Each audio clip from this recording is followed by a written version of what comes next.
আলাইকুম।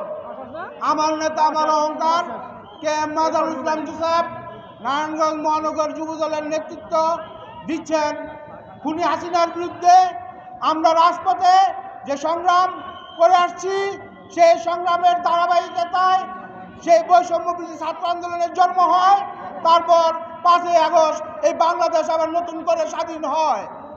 আমরা এখনো যে কোনো পরিস্থিতি মোকাবেলা করার জন্য নারায়ণগঞ্জ মহানগর যুব দলের কিংবদন্তি নেতা কে এম মাজারুল ইসলাম জোসেফের নেতৃত্বে সর্বদা প্রস্তুত আছি ইনশাল্লাহ।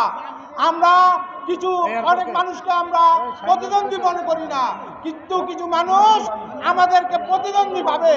তাদের উদ্দেশ্যে একটা কথা বলতে চাই, রাজনীতির মাসে এসে রাজনীতি দিয়ে আমাদের মোকাবেলা করুন।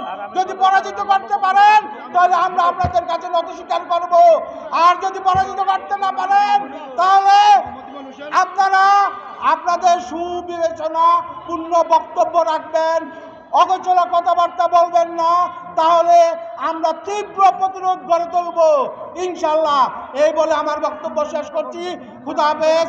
বাংলাদেশ জিন্দাবাদ, বাংলাদেশ জাতীয়তাবাদী যুবদল জিন্দাবাদ, শহীদ জিয়া অমর হোক, দেশ নায়ক তারেক জিয়া জিন্দাবাদ, আমার নেতা কে এম মাজারুল ইসলাম জোসেফ জিন্দাবাদ।